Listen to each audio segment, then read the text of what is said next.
श्री गणेशाय नमः। देवासी परमार परिवार गांव खीमत ढूंढ में पधारे हुए सभी मेहमानों का हार्दिक स्वागत एवं अभिनंदन करता है। ढूंढ DJ Vishal Devasiri present by DR music studio Dalpat Dewasi.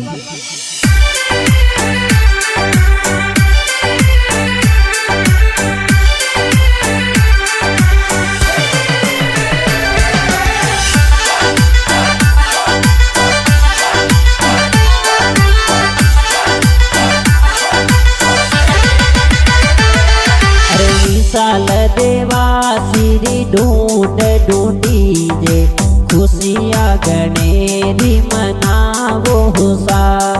अरे देवासी परमार परिवार में विशाल की गाने ढूंढावे सा। अरे गाँव की मात में ढोल गुराया विशाल देवासी ढूंढीजे सा।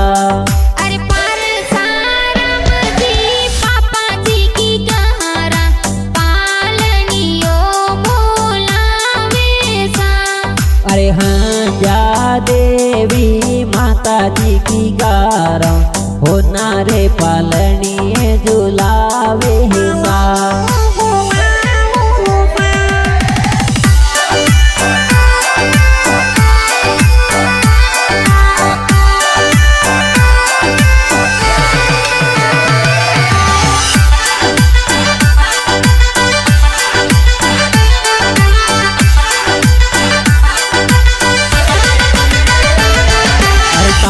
जीदा दोसा विशाल राखई जे कोड गणेरो करावे सा।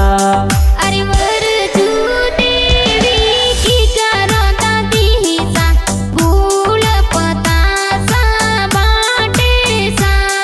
अरे सतरा जी की गारा बड़ा पापा कही जे मिठाइयों बोलावे सा। अरे गीता देवी बड़ी मम्मी लाड लड़ावे पालनियो हुलरावे सा। अरे देवासी परमारो री पोळो रे माए विशाल देवासी ढूंढे सा।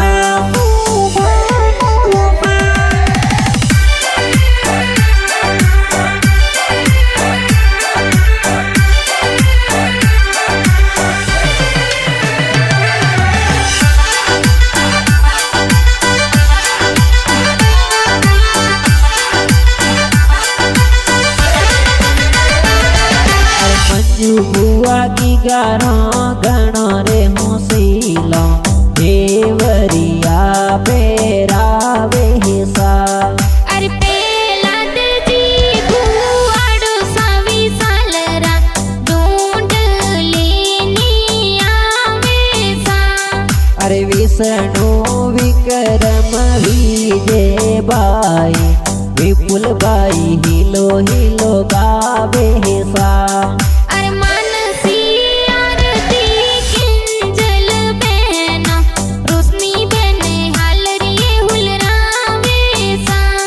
अरे कीमत गाँव में ढूंढ ढूंढीजे सगला कोड पुरावे सा।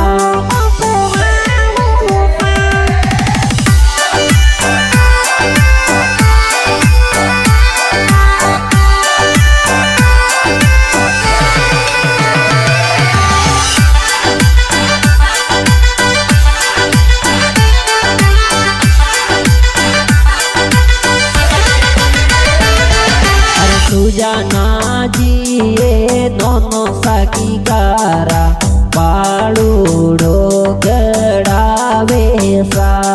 अरे हरिया देवी नोनी सा कही जे गीगाने बालूड़ो पेरावे सा।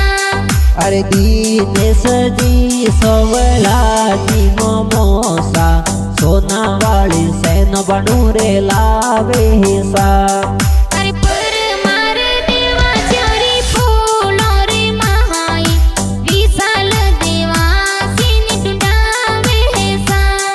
अरे D KGR music studio Dalpat जी देवासी गाना जोर बनावे सा।